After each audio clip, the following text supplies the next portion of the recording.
Okay, let's create a bolt.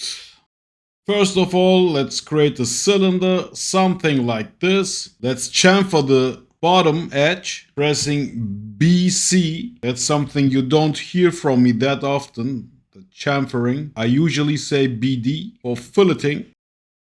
Let's create the head, the hexagon. Therefore, I will select this regular polygon, snap it to the center of the cylinder.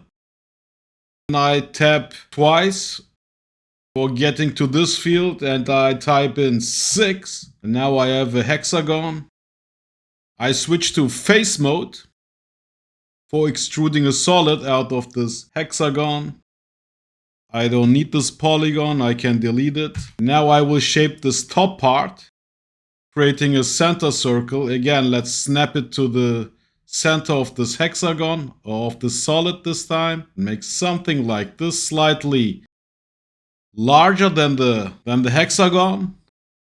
Shift D, bring the center circle up, something like this. Press S twice and make sure that this upper circle is smaller, much smaller than the lower circle. Let's select both of them, press L for loft.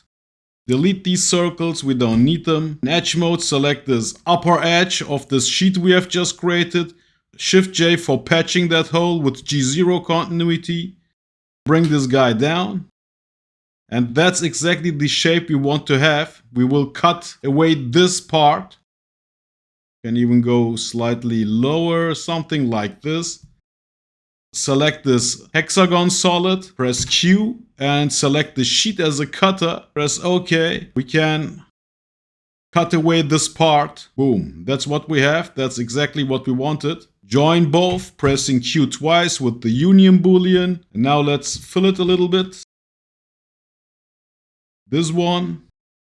All small fillets. Control Alt select one of these edges from this hexagon so we can select all the relevant edges with it. We don't need to select them one by one. Press BD. Micro filleting.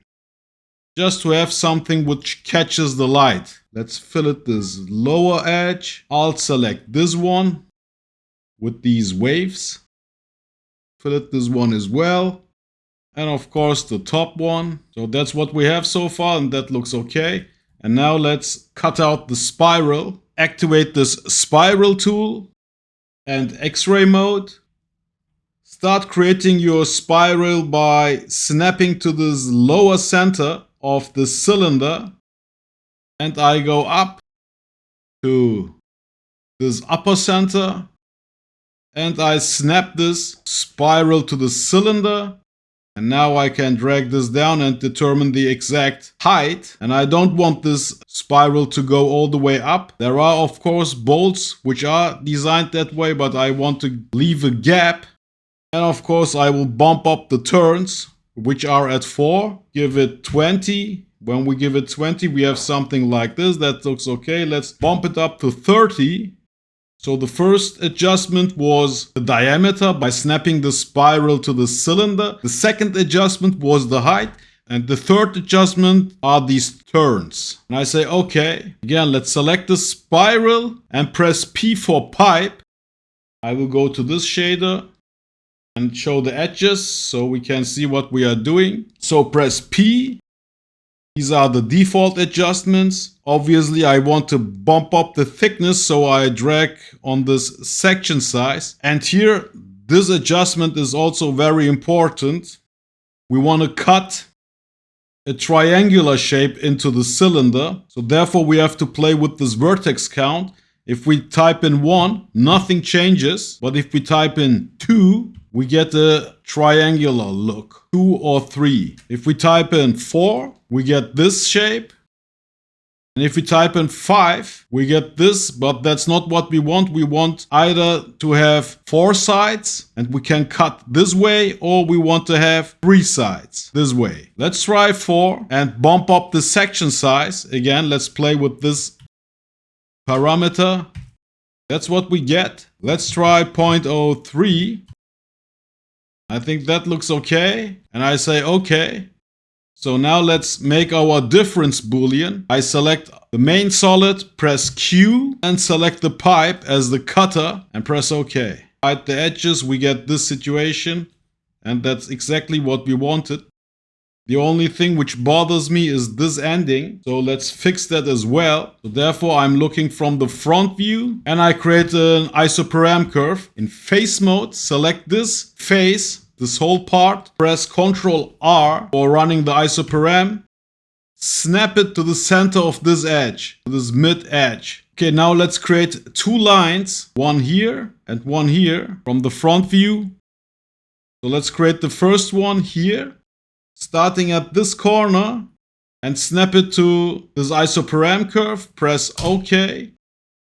And here we should be careful that we don't have something like this. Therefore I select this control point, press G twice, and snap it to exactly this corner. And I create a second line. Okay, now I can select these two lines. Let's look from the top view, bring them out along the y-axis.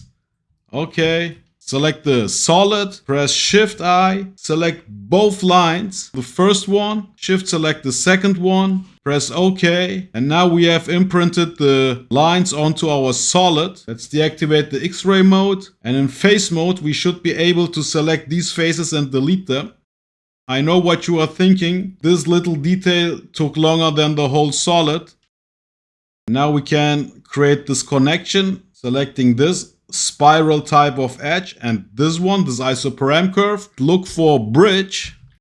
Go with G0, that I simply have this connection. Press OK.